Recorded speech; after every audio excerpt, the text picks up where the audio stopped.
Hello, everybody. Robert Aducci here, and I am here with J.M. Defoe, Ross Watson, and Eric Simon to talk about myth, lore, and setting. So, in case people don't know, why don't you tell us a little bit about yourselves? We'll start with you, Ross. Hi, I'm Ross Watson. I'm the lead designer for Myth Tales of Legend, which is the role-playing game based on the Myth board game. And J.M. I'm J.M. Defoe. I do the setting development for Myth Tales of Legend, the role playing game, and run some stream games, some actual play games for Ulysses on the Ulysses International channel. And Eric. And I'm Eric Simon. I'm the lead developer for the Myth Dawn of Heroes board game, which is the newest edition of the Myth board game. And so we're here to talk about the myth, lore, and setting. I'll let you guys take it. Just tell us about myth.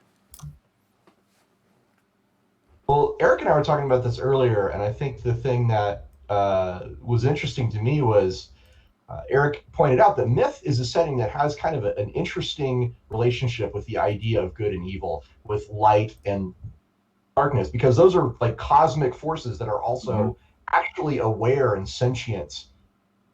Whether or not most people actually know that in the setting or not, but what it means is you have some pretty interesting relationships in terms of not only the characters but the species and the nations and everything. So why don't you expand on that a little bit, Eric? Yeah. So one of the things that I really appreciate about the setting from the beginning, from my first experiences with it, is this idea that we have. There's no, I'll use the term biological essentialism. There's no biological essentialism. There's no, this is the evil race or the evil species. And because that always causes problems, and it's always less interesting to me. I'm much more interested in the idea that good and evil is based on choices. And so this progression for humans, where we see definitely humans falling to the darkness, and we see the Harani who seem to be part of the darkness, but there are clearly Harani who are supporting the light, and there it's definitely it's always an action. I'm choosing to do these things, and that raises lots of interesting possibilities for the future. Even in the groups of people and groups of creatures that have traditionally, in the board game certainly, been part of the darkness all the time so far. It doesn't have to stay that way. And that's what I like. Yeah, there's JM and I have gone over some of this in our videos. We talk about certain groups that are in a unique position when it comes to that. The TikToks as a species, for example, right after the Second Battle of Farron Rock, some of them are starting to become self-aware. And having been made as servants and been made as soldiers kind of a thing, the ones that are now self-aware, they get to kind of make a choice for the first time, which is really interesting. Cool. And there's, of course, the Lucanine, which JM can tell us about why the Lucanine are interesting when it comes to that idea of whether they'll go one way or the other, or maybe both. Yeah, we had this, the Lucanine were the new threat that were sort of introduced in the updated Dawn of Heroes version of the board game, and we kind of came up. There was not a whole lot of lore behind them, so they're this new, I guess, new to the age threat. The Lucanine have kind of come back. They were, right there. They're so cool. Oh, that looks great. Wow, I can't believe that. Oh, it's right there. That's so cool. Check that out.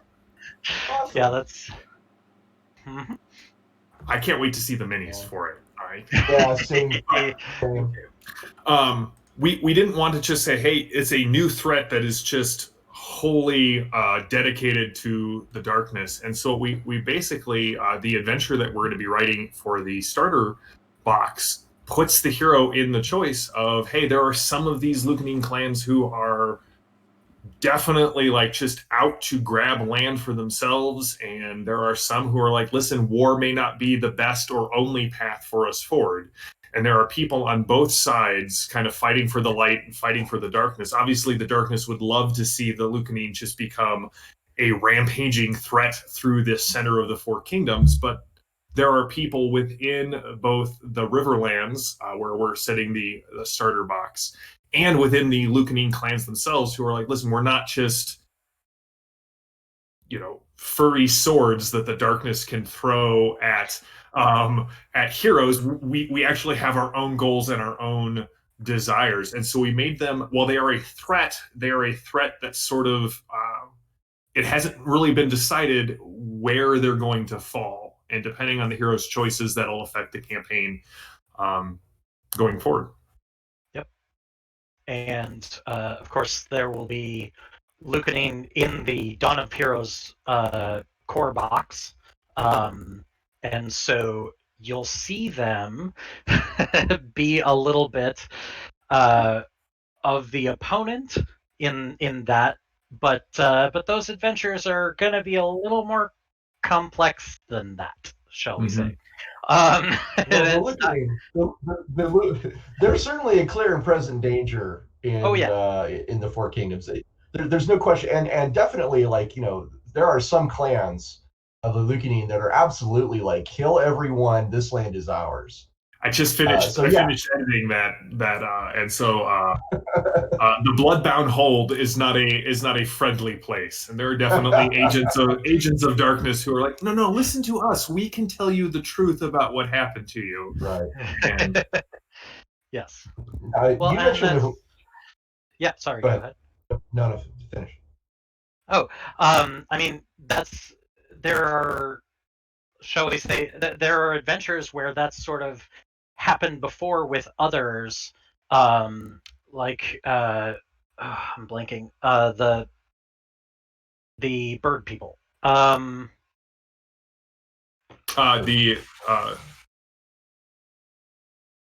will look. Not the Okians. Yeah, not the Okians. I can see them in my head. Hold on. Yeah. I will check my world of myth. If only there was some sort of code, some sort of collection of all these. Guys, if you want to know more about myth lore, you really can't do any better, really, than to check out the Myth limited edition book. It's called The World of Myth now, right? That's the book that Eric is looking at right now. We kickstarted that just a little while ago, and he's actually looking at a proof copy of the final product. It's going to be pretty great. So that will be hopefully on sale at some point very soon for Myth fans, because it includes not only the cool stuff from the original limited edition book, but it includes some new stories from JM and myself. It includes some new artwork, as you can clearly see. It includes even more material about the world of myth. It's become an even more comprehensive source. Eric, did you find the people you wanted to talk about? I did. It's the Aluki, which are they're associated with the Okians, but yeah. So the Okians also have a bit of that going on, where they've definitely got their own agenda, have served the darkness in the past, but who knows? Is that gonna stay the case or no? We shall see, and that's certainly something that I intend to play with. I mean, we've already seen a little bit of that in past lore, like the original myth quest was go get Lucy, and then the Avatar of Shadow came out, which is the thing that we're redoing. It's one of the adventures we're redoing in the base set of Dawn of Heroes. Avatar of Shadow came out, and suddenly, Lucy has a possessed doll that has turned her into an agent of the darkness. It's so creepy. This doesn't go well. Yeah, it is. this is a really creepy adventure, and but that's the thing, is that there's all kinds of stuff where, the world of myth is already filled with this, um, you know, tratia thing, this idea of fluidity. Yeah. So here's something yeah. that's interesting and not really well known is that there are avatars not only of the light and the darkness, but of the other gods and of sometimes of forces that are really kind of unknown. The name Avatar Shadow is a little bit of a misnomer because there is a force called the Shadow, which is separate and distinct from the darkness. So that's interesting. But yeah, like there's a guy, the Avatar of Winter, who is a foe that you can run into. Yeah. And there's a lot of conjecture that Hearn was the Avatar of the Light, things of that nature. I'm excited because I think it'd be kind of fun to run into someone who is the Avatar of the Shadow and see what they think about all of this. They'd probably be pretty angry at being like, hey, I'm not that guy. Hey, Robert. My version of the stream is looking a little weird. Is that for everybody, or? Yeah, I see that. Yeah, sorry, 1 second. Yeah, ditto. Okay. Just back. Technical difficulties. Yeah. So while that's happening, why don't you guys talk a little bit more about the gods, because there's not as much about that in the board game material. Yeah, I mean, a lot of this is behind the scenes stuff that I worked out by asking a lot of questions to Brian. But the gods of myth, there's actually even like levels. There's capital G gods and then there's demigods. Mm-hmm. Okay, and capital G gods are guys like Lunan Canaan and the Morning Lord, and then demigods there's a guy in charge of the demon from the mountains. I forget the name of him, but he's a demigod, and the Shadow, which is what the Harani worship, is a demigod. And I guess you could argue that Slagnoth is a demigod. But yeah, because she's worshipped as a god. Yeah. Yes, definitely. Kind of like the Okians guy as well. Anumkara. Anumkara, yeah. Now I believe Anumkara used to be a capital G god and is now kind of reduced. But yeah, so there's definitely different levels of gods. And here's something that's really fascinating. This one blew my mind. The gods are not aware that the darkness and the light are sentient cosmic forces. Interesting. Yeah, right? Like that was my face right there. Huh. Yeah, they have this level of self-delusion that they are the pinnacle of the divine hierarchy, and the idea that the fact that they have sort of whether a self-imposed or a just cosmic level of like a veil of ignorance that says you're not aware of this struggle, because if you were aware of it, then the big wager between the light and the darkness wouldn't actually be able to play out. So yeah, it's interesting to me. Yeah, I think there's probably some manipulation on the part of the light and the darkness to sort of ensure that the gods don't become aware. But even more so, I honestly think that the gods are just more so concerned with each other and their rivalry and the things they're trying to do, that they will attribute any supernatural activity on behalf of the light or the darkness to one of the other gods' schemes. Oh, that's probably so and so from the Blessed Isle who's messing around in the background. That's not that. There's no such thing as the light or the darkness. I imagine the gods have kind of deluded themselves a little bit. Yeah. It's interesting in terms of, and if people haven't, they really need to go listen to your various campfire chat videos. But if, for instance, in terms of some of the things that you said about the Bright Legion and how some of them take a more dogmatic view of understanding the darkness. So yeah, if you want to talk maybe a little bit about that, Jam. Yeah, so we basically,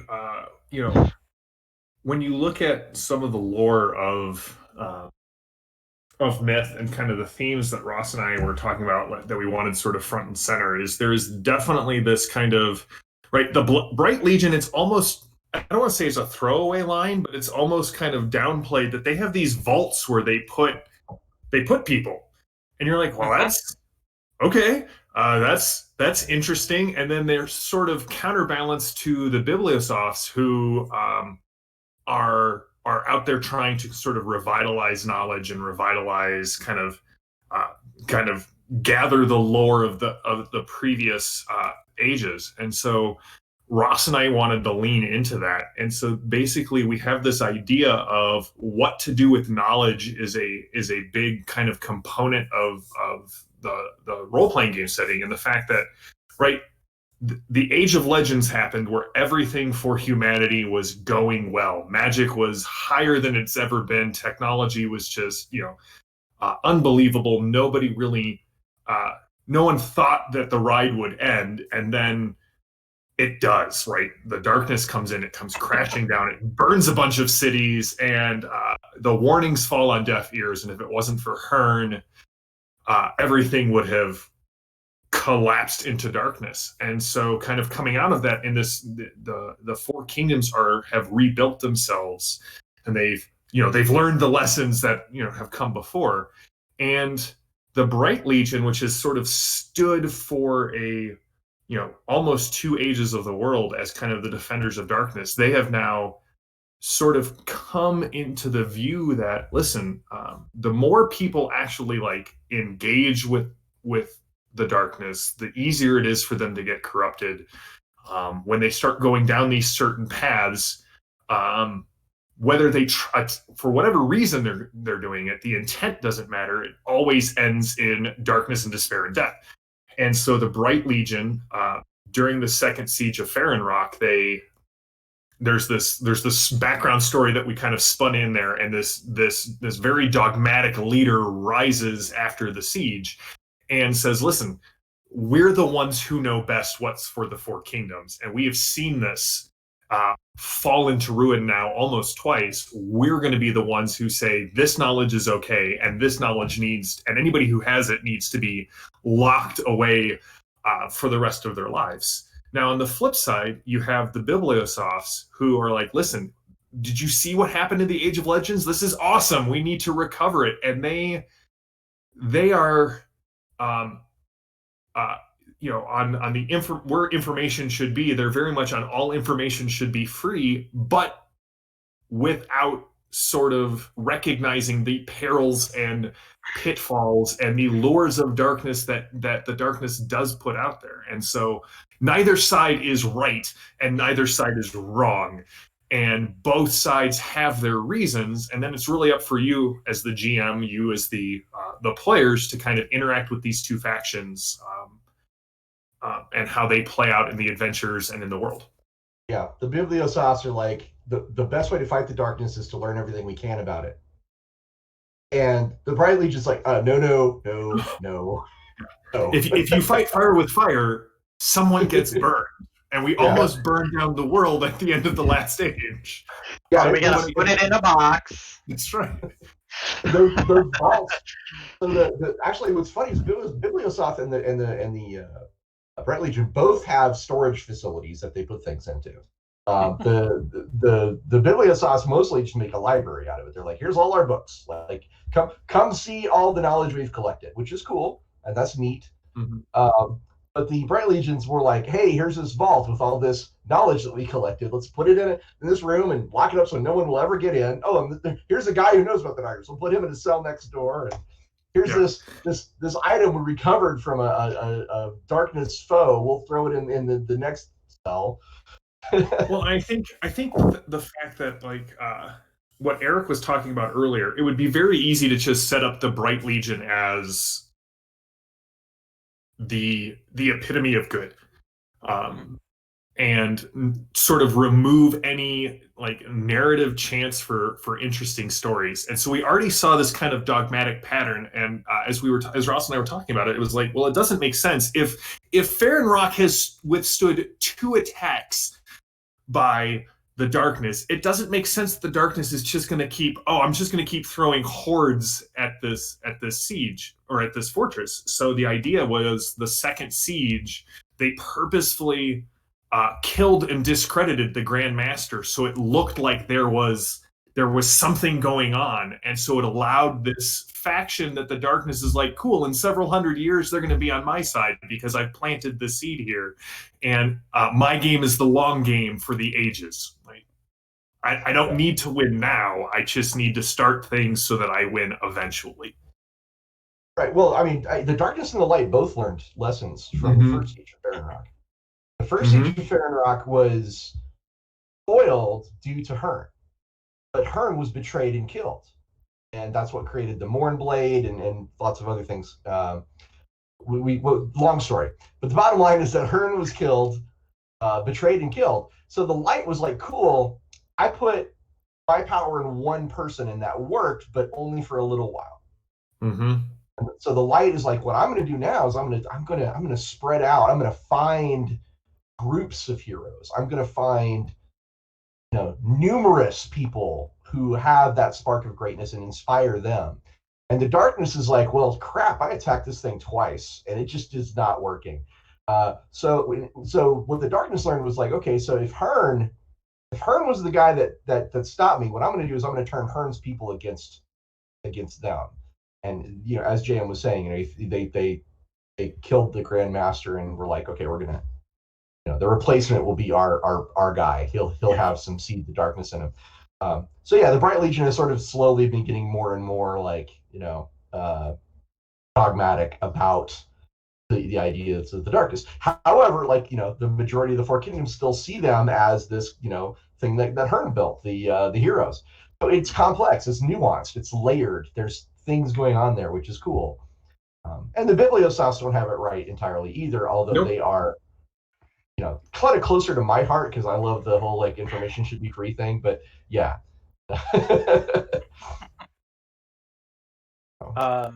So let's talk about sort of expanding the, shall we say, playable character base across the lore of myth, because I think that's something that we're both really working on. So certainly, so if you look right up here, so classic myth players may recognize that as the male brigand, and his miniature and hero will be in the Dawn of Heroes base set, except that we added something.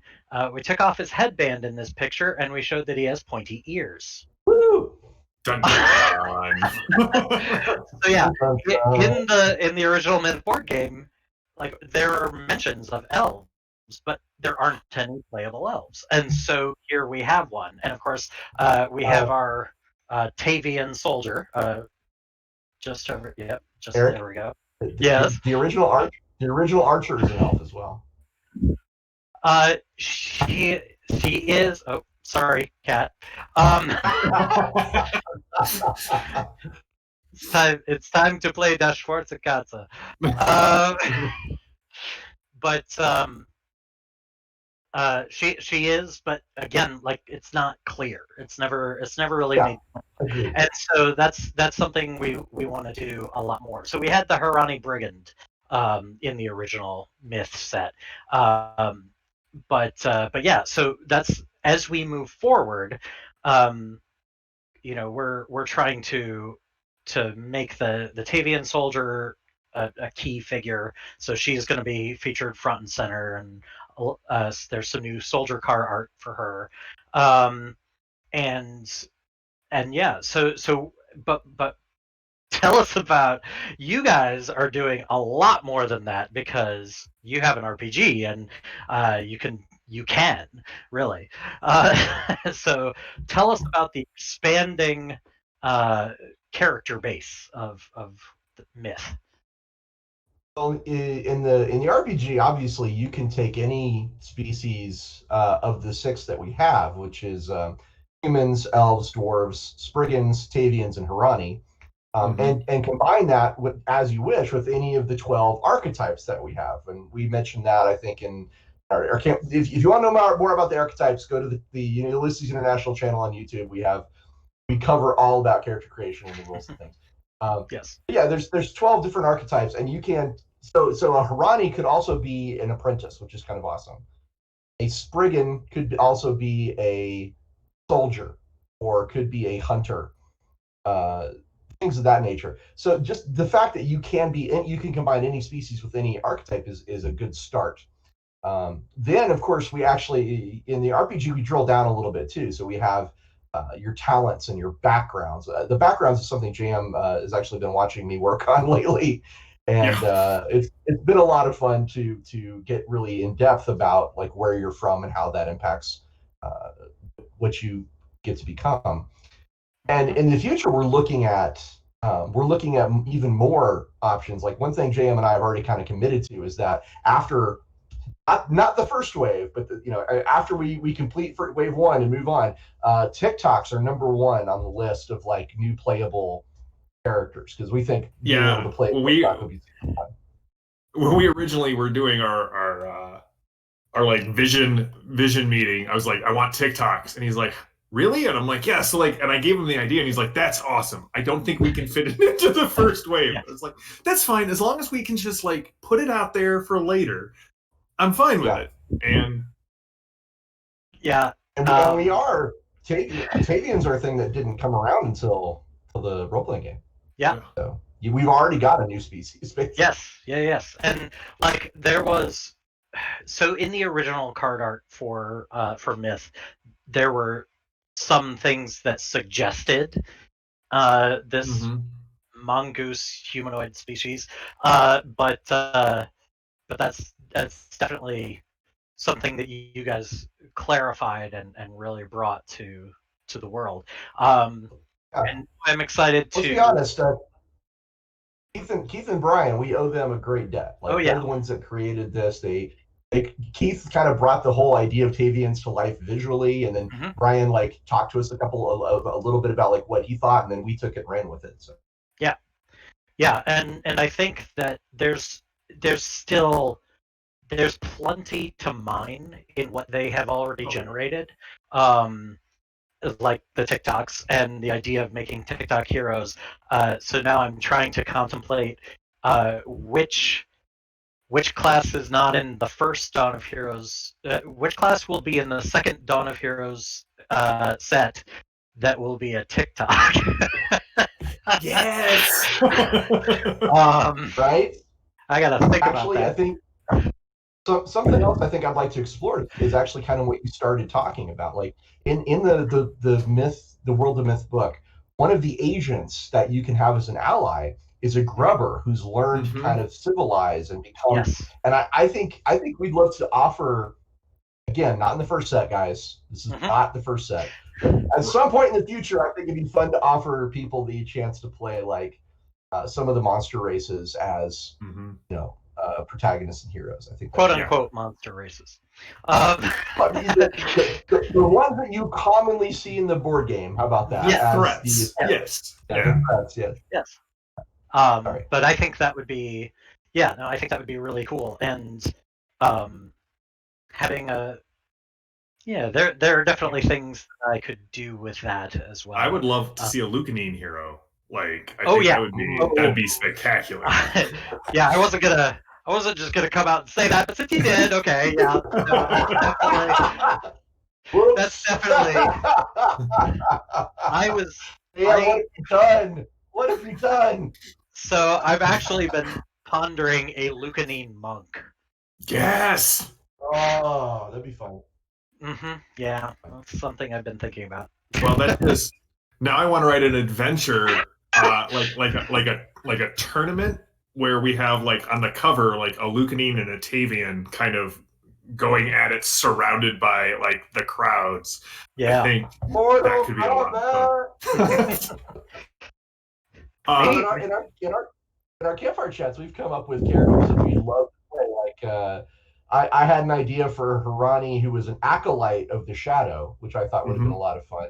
And JM came up with an idea of a Spriggan who's actually an apprentice. Oh yeah, all of his skin, Yes. his skin designs are actually like embers, like cinders in the actual wood, like it's smoldering, which would be really cool. I have a notebook of things I want to invent when we get there for the setting, and I'm like, I want to create a whole group of threats that are like, you know, they worship the World Eater as like their deity, and what would that mean, and what kind of like portal magic or threat abilities could we put in there? Yeah, the juicy world. It's very interesting. So in terms of it, since we haven't got a lot of questions, this is suddenly becoming kind of a brainstorming session between the two lines. So we'll get to those couple of questions in just a moment, but I just have to get this out. So you may notice as we get into more stuff about Dawn of Heroes, thinking about apprentices. So I'm in the board game trying to expand into more of the elements in how the apprentices are featured, and really get into more of that. So you know, that may offer you some possibilities moving forward in terms of you know, apprentices with different focuses. Okay, so yeah, so it looks like we've got a couple questions. I'll ask this to you two first. So as GMs, what character type is your favorite? Since this is really an RPG question, I'll ask the two of you. I personally really like the soldier. I like kind of the dance of bones ability that we gave him as kind of his archetype ability. I also really like the for the apprentice, we gave her kind of this, in the board game there's this the apprentice art always has like red skin. And so we made that like a game mechanic where you can channel more, like you can kind of over channel your magic, but it's called the charring as it sort of spreads and like makes it very clear to anyone who's watching or who sees you. They're like, okay, crap, that person has magic. We need to keep an eye out for them. So there's kind of this trade-off. And then I think we in Canis, we have a city that mines this mineral that like apprentices can rub into their skin, and it temporarily hides the charring. So it's this big kind of export from, I think it's Arc in Canis, and it also extends their lives. So you have this whole kind of relationship with Canis that I love with the apprentices. So those are my two: the soldier and our apprentice. Cool. Well, I've already talked about a character I want to play, which is an Acolyte. I enjoy kind of some of the aspects of not only the Hurani, which are a fascinating race, but of how the Acolyte's powers work. But I also love to play faces. So I think a Skald would be a lot of fun, like a human or elven Skald would be pretty great. Actually, an elven Skald, because they also have song lore as one of their abilities. That's how they remember things. It's sort of an oral tradition. They do it through songs. So you could be a bard who's also a historian, who's also a fighter. It would be really cool. It would be neat. So then the second question, are there like human monsters, like mercenaries? Oh, yes. Oh, yeah. Oh, yes. Certainly in the board game. Definitely. I don't know. Yeah. The first group of threats I designed for our bestiary were the Thieves Guild. That kind of, you can drop into any town, and we have, a ton of other ideas for just wait human threats. Just wait till you see that person that's in the tower in the Riverlands. She's sort of like looking over the town that's being attacked by the undead, and it's just, great story. There's plenty of human monsters out there. Yes. Sure. Yes, they're monsters indeed. um, yeah. So one interesting thing in thinking about TikTok. So one of the things that Brian developed as part of the world of myth, um, um, uh, were the monster variants. So we have some monster promo cards that are monster variants, and it's a minion and a captain for 3 different types, and one of those is TikToks, and I really enjoy the lore that he put into those cards. So there's the Broken, which is the TikTok minion, that is basically this TikTok that's just kind of wandering and it keeps malfunctioning. And it has every turn you roll a fate die, and whatever side comes up, it does that. So it has 6 different things that it might do, including attack twice, be inactive, defend +4, or self-destruct. Those kinds of things.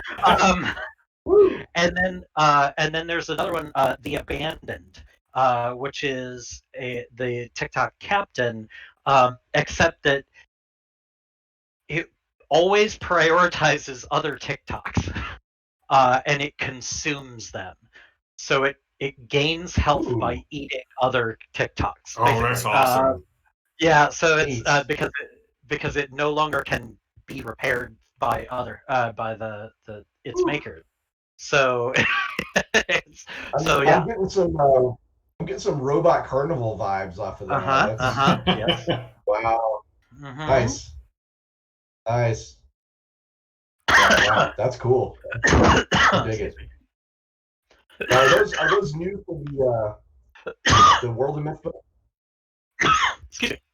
Yeah. So along with my advanced copy, I got my promo cards, and so yeah, we've got the Broken and the Abandoned cards there. So yeah, they're very cool. And the PDF for those, if you do pick up World of Myth on drive-through, you get the print and play version of those promo cards, and also the heirloom cards, which are item cards. Very cool. Something, Eric, you may not be, I don't know how aware you are of this, but JM and I actually created a little piece of the setting that's actually separate from the Four Kingdoms. Mm-hmm. It's a little place called Hugh Hanasi, or the Blessed Isle, and it is where the Octavians come from, and it is also where the traditions for the pupil and the monk came from, because those are kind of exotic and unusual in the Four Kingdoms. So Hugh Hanasi, we have a whole episode on this, by the way, in our Campfire Chats. If you want to know all about it, we talk about it in depth. But it's a neat little extra thing that people that love the myth setting and love the myth lore, they will probably find that really interesting, because it's different than just more of the Four Kingdoms. Although we love the Four Kingdoms, and we can talk more about those as well. So yeah, the Hugh Hanasi is a neat place. And anybody who's interested who wants to find out more about this extra little piece of myth should check that out for sure. Very cool. So yeah. Let's see. Any other questions? We got about 10 more minutes, so let's. How are we doing? Yeah, in a physical panel at a physical con, this would be a great time to be like, does anyone have any questions? That's right. Open it up. Well, what about you, Eric? While we wait, what would you, if you were playing the myth? If you were playing the myth RPG, what archetype would you want to play? I mean, I definitely enjoyed The Apprentice when I play tested it. I will say, yeah, because I was playing a Harani apprentice, and I was like, ooh, there's red fur. Yes. And that's very cool. Boy, yeah, I'm very interested in the Tavians these days, but also the Spriggans.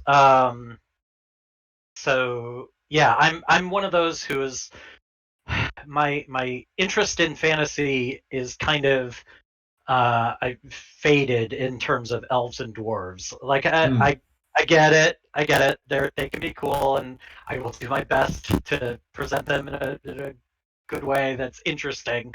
But they don't do it for me. So I'm looking for the other types of species that are available, and I kind of want to just keep expanding that.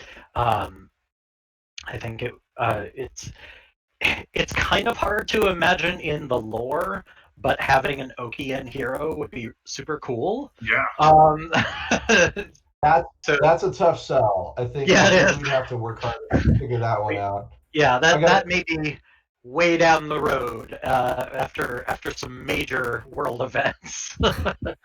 Now, if anybody out there is interested in more about elves and dwarves in myth, I believe we made some really cool cultures for them. And you can check out our High Haldor videos, the Dwarves of Grimalore. By the way, we talked a lot about them. Yeah. And the Elves of the Dusk Court and the Twilight Court, which is part of the Riverlands series of videos.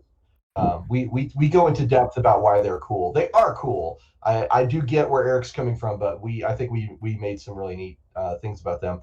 And it's important to note that if you want to know more about myth, the setting, and all of its cool story stuff, you can check it out right now for free by downloading the demo for Myth Dawn of Heroes that Eric made. It's pretty great. And you can download the quick start for Myth Tales of Legend, which is called The Lost Barrow. You can find that on DriveThruRPG right now, and you can actually dive right into both versions of the Myth game and see what you think. Actually, something I was really impressed by, in case people don't know about this, is that the Myth board game demo is actually on Tabletop Simulator. Yes. Oh, awesome. Yeah. Right? See, I didn't know that. Yeah, it's so it's available on DriveThruCards and on Tabletop Simulator. So yeah, be sure to check that out. So, what is the glorious outcome players are really striving for? You guys want to talk about that in the RPG? Glorious outcome. So in my mind, that's going to depend on what your campfire theme is. So we have this idea that in Tales of Legend, you are actually the old veterans who are recounting the tales of your younger and less powerful days. And so one of the parts of character creation is you as the group get to say, well, who do we want to be? Are we, the barroom brawlers? Are we, the new Bright Legion? Are we, the soldiers of fortune, framed for a crime that we didn't commit? And if you find that you need help in the Riverlands, you can find them. So I think I love, one of the games I love is 13th Age. And I love that part of character creation in 13th Age is this idea of you get to tell the GM what your one unique thing is. You get to say, hey, here's what I want my story to be about. And Ross has done that as a group. Like, the group gets to sit down and say, what do we want our story to be about that we are remembering as we go through this? So you get to set the mile marker, and I think you get to decide kind of what your glorious outcome is. Well, you at least have an idea of it, right? And that idea can change and evolve. Like if you wanted to say, someday we'll be the heroes of light, cool, right? But maybe as you go on, you start to realize that that's really an ironic name. that's more like a sarcastic, way. It's like, yeah, we're the heroes of light. It's like, you can find different ways to look at how your future is going to turn out, because I think we all know that where we saw ourselves is not where we ended up. Right. So then, Dawn of Heroes, I would say the glorious outcome is survival to a large extent. These are not these are not at least at first, going to be adventures where people are going to come up, and say, "We have done this wonderful thing." It's more of, "Boy, we got through that," and it kind of worked. But I think in the long run, like what I want for Dawn of Heroes and the Dawn of Heroes experience to be is I want the sense of player and hero together, growing more competent and confident. Like the idea that when you start out playing the game, you don't quite know what you're doing, both as a hero and as a player. And then as you go, your team bonds, you figure out how to work together, and you really get a sense that you are progressing in your ability to play this game and in your hero's ability to handle the challenges that they face. So that's kind of what I'm going for. Is it's almost like the point of Dawn of Heroes is to get the band together in many ways. That's a good way to look at it. I like that that metaphor. Yeah, that's good. So that is pretty much us talking about the setting of Myth, the lore of Myth. Again, the book, which is The World of Myth, is a pretty great place to start. I know that's where I got like a lot of my knowledge about setting. And we're going to explore a lot of it in the future. So definitely keep an eye on Ulisses and see what we're going to do. If you are a fan of Myth as a setting, please let us know. Drop a note in the comments. We'd love to read them. We'd love to kind of know what you guys are thinking, what you want to see more of. And yeah, that's pretty much how Myth goes. All right, thanks, JM, Ross, and Eric. Appreciate you guys coming on and telling everybody about the world of Myth. I think that is the last Myth panel for the convention, right? Yeah, well, thank you guys. It's been awesome. Go ahead. Until next time. Yeah, keep telling stories. We